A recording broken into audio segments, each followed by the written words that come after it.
direction, without a follow, without a mention. You really piping up on these. You gotta be nice for what to these.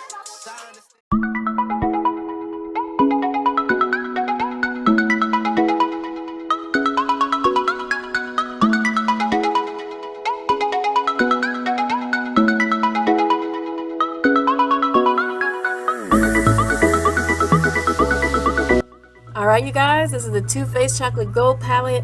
I'm starting with the super light matte brown shade called Cocoa Truffle. I'm sorry, it's called So Bougie. We use Cocoa Truffle next. But it's a really light brown shade. I was using my Canon T3i camera and I didn't have a good lighting, so you can't really see it.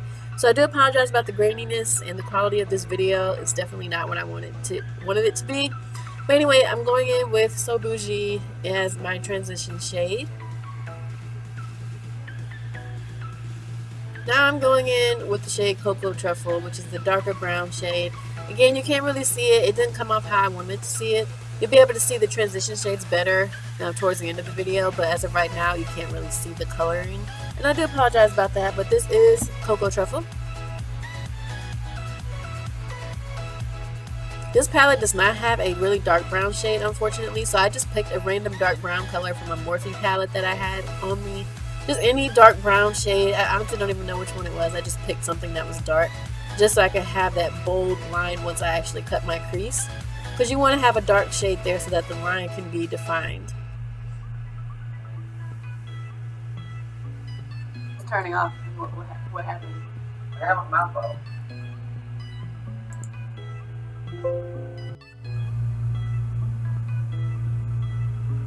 Now I'm just blending out that dark shade just a little bit because you don't want it to be too harsh. You want it to blend in perfectly with the other colors.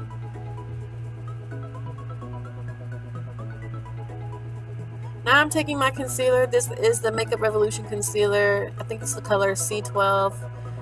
Yeah, it's the color C12 or C13. No, it's C12. I'm using that color to go ahead and cut my crease, and I'm only cutting it halfway. This is not a full cut crease. I'm definitely going above that line that's on my lid. Unfortunately, I have hooded eyes. One eye is more hooded than the other. This eye is definitely more hooded, so I have to go above that line that you guys see.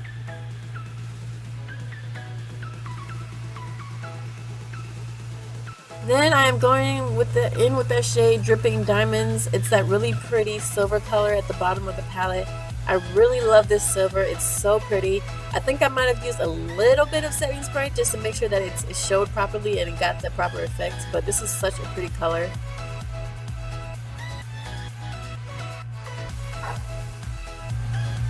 Now you're going to see me still adding this shade onto my lid. I just want to make sure that it was the right intensity that I wanted.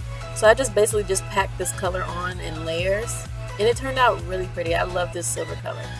So you just apply as much or as little as you want. Then I'm going in with a small Morphe brush, and this color is called Decadent. It's the black color in the palette. I did have to build this color up, and I didn't build it all the way up on camera, but I'm basically just blending the black into the silver until you won't see that little harsh line there anymore. This just takes patience and practice, so you're just going to keep packing that black color on the outer corner and slowly bringing it in to the silver shade until it blends seamlessly. I don't think it blended as good as I wanted it to, but you couldn't tell, like, it wasn't just this harsh line anymore. So that's what you want to get rid of, the harsh line. Then I'm going to go in with my Stay Matte primer, and then I put a little bit of Pond's in between just to make sure my face wasn't too dry, because the foundation I use, the L'Oreal Pro Matte, it can definitely dry your face out if you're not moisturized, and I'm realizing that I have dry skin, so if I don't moisturize my face properly beforehand, I notice that my foundation gets dry and oily in some spots, which is really weird, but I'm just really still experimenting, trying to figure out my skin. So this is in the color Soft Sable in the L'Oreal Pro Matte. This is one of my most favorite foundations, especially drugstore. I'm gonna try some new ones, but this is just the best matte one in my opinion. I haven't used the Maybelline Fit Me Poreless in a while, so I might have to use that again and go back to it and see if I still like it. Might end up buying that again just to see. And then I'm using my Makeup Revolution concealer. This is the Conceal and Define in C12.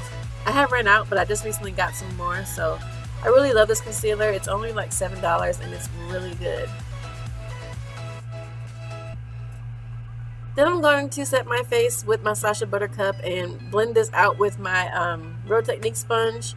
I kind of like the Real Technique sponge over the Beauty Blender. The Beauty Blender is kind of mushy. This one's more dense and firm, which sounds weird, but it definitely is. But again, I'm going to be setting that with my Sacha Buttercup, which you will see me do next. But right here, I'm just using my foundation brush to blend out the edges to make sure there's no like the white cast on my face and then the same color of my foundation. Using this just helps you blend it out and makes it look more natural. Now I'm going in, like I told you guys, with the Sacha Buttercup. I'm not baking or anything this time. I'm just pressing it into my skin. Sometimes I bake, sometimes I don't. Sometimes I just like the way it looks when you just press it into your skin. So it just really depends on what I'm feeling like doing that day. And then I'm taking my CoverGirl Queen bronzer. This is the only bronzer I own, and I definitely plan on getting another one at some point in my life. But you're going to see me apply that to the apple of my cheeks.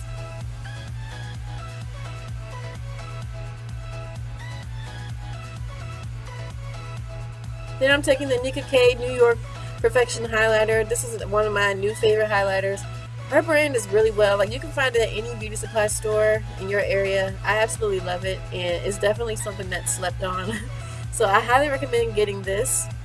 And then you guys are going to see me line my lips with a brown lip liner and apply my Sugar Pie lip gloss by NYX, and that is it.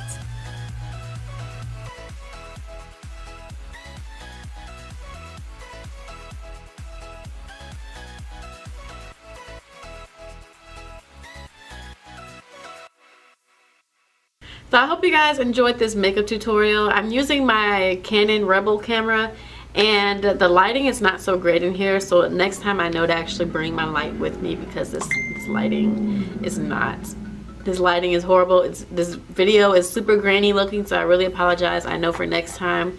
But if you guys like this video, I hope you guys thumbs up and subscribe, and don't forget to follow me on Instagram and on Snapchat to keep up with me in my daily life. Also, don't forget to check out my blogs. They will be listed down below in the description bar. But I thank you guys so much for watching, and have a good day.